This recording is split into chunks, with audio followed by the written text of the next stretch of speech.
So, what do wild Ohio weather swings, a local watershed, and a bunch of 1960s architecture have in common?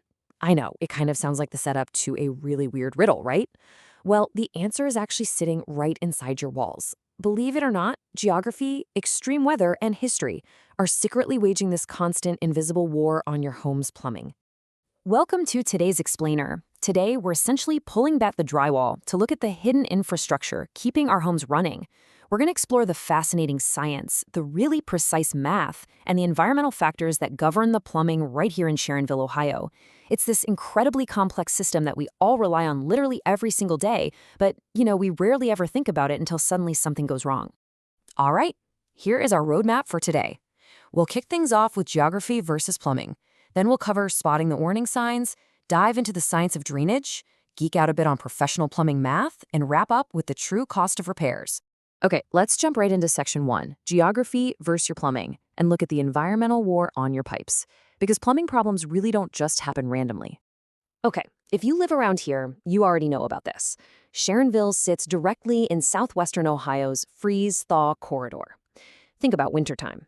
You might see overnight lows plummet down to freezing, like 20 degrees, and then suddenly bounce right back up to a balmy 50 degrees by the afternoon.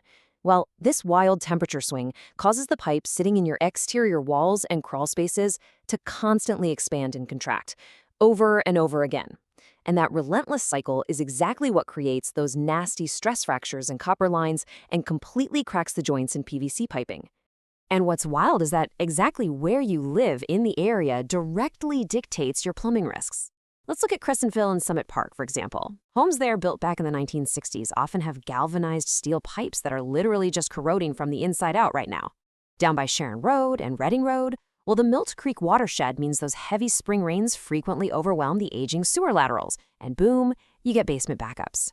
And just across Sharonville in general, we've got this super heavy clay soil. It acts like a giant sponge holding water, which puts immense, constant pressure on foundation drains until some pumps eventually just give out from exhaustion. Which brings us to section 2, spotting the warning signs, because we definitely want to catch these disasters before they actually burst. The really interesting thing is that your house is actually trying to talk to you. You just have to know how to listen. Seeing rust-colored water, that is a huge red flag that those older galvanized pipes are rusting away. Pinhole leaks, they might be totally hidden, but they're secretly spraying mist inside your walls and causing structural damage. What about a slow drain? Honestly, that's often the very first physical sign that tree roots are actively invading your clay sewer laterals. And if your water pressure keeps fluctuating, your pressure regulators might be failing, which is basically just stressing out all your fixtures until they eventually burst. And listen, if you just ignore those little warning whispers, you might be staring down this number, 80. That is the massive amount of water, up to 80 gallons, that a ruptured, aging water heater can dump directly into your basement in just a matter of minutes. To put that in perspective, imagine emptying 80 milk jugs onto your floor all at once. These units typically only last about 10 to 15 years before the metal tank literally corrodes through. And when it finally fails, it fails catastrophically. So to understand how we actually get all that water out of a house safely, we need to move to section 3, the science of drainage. Let's look at the physics in the pipes. Okay, so the absolute most crucial rule in drainage is an insider standard called the 135 rule. So gravity-fed drain pipes, meaning the ones that rely entirely on a downward slope instead of actual water pressure, they have to slope exactly 1/4 inch per foot.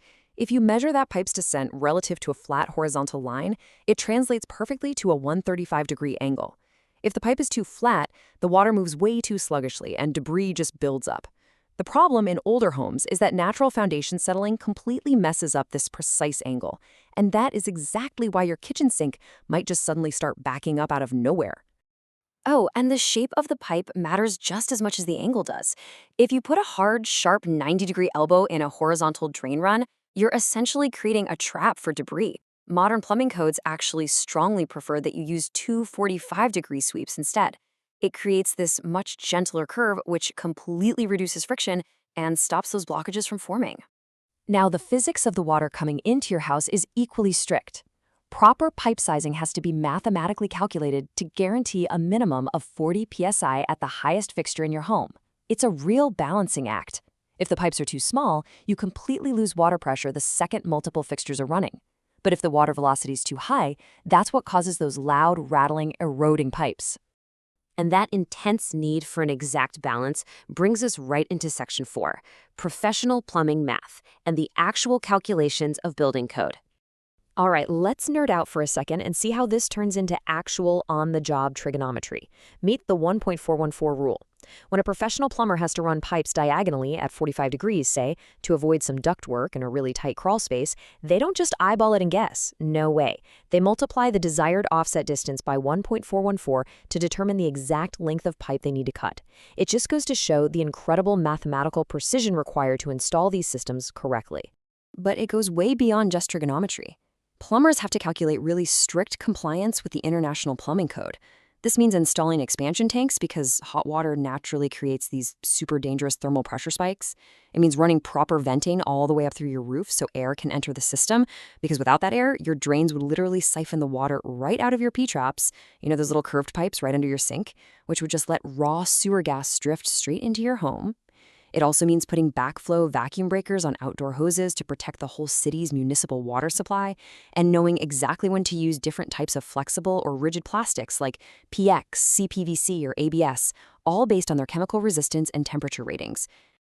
All of this highly specialized expertise leads us perfectly into our fifth and final section, the true cost of repairs. Let's talk about the economics of your home's infrastructure. Look, we all love a good weekend do-it-yourself project, right?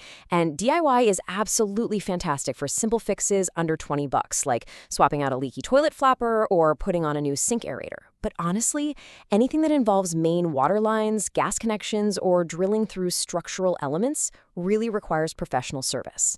The $20 you might save doing a major pipe repair yourself completely pales in comparison to the massive liability of water damage, unseen mold growth, or crazy code violations if you happen to get it wrong. So, what actually drives the cost of hiring a pro? Well, around here, professional plumbers typically charge somewhere between $75 and $150 an hour, and that rate is driven by a few key variables. First, the time of day. Naturally, a 2 a.m. emergency call carries a premium. Then there's the plumber's years of licensing and mandatory continuing education.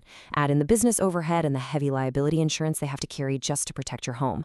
Oh, and don't forget the incredibly expensive specialized diagnostic equipment they bring with them, like laser levels and hydrojetting sewer cameras. To keep all of this manageable and clear, local outfits like Keystone Plumbing Cincinnati use a really standard 3-step process to make sure the costs are totally transparent. Step 1 is call and dispatch, which is basically getting a fully stocked mobile warehouse to your front door for an emergency in under 60 minutes. Step 2 is diagnosis and written approval. This is where they pinpoint the root cause and hand you an upfront price so there are zero surprise charges on the back end. Finally, step 3 is repair and verification. This includes getting the job done, extensively testing the fix, and giving you hard documentation of all the completed work. And, part of that official documentation often includes pulling city permits. Now, these usually run anywhere from $50 to $150. And yeah, I get it. It can completely feel like just an annoying extra government fee when you're already paying for a new water heater or a sewer repair. But it's actually a really crucial investment. City inspectors come out to verify the work meets code, which essentially acts as an insurance policy protecting you from a dangerous, substandard installation. Plus, it prevents some major headaches when you eventually try to sell your house. So, we've covered the freezing Ohio weather, the complex on-the-job trigonometry, and the exact physical angles required just to get a simple kitchen sink to drain properly. So I want to leave you with this one thought.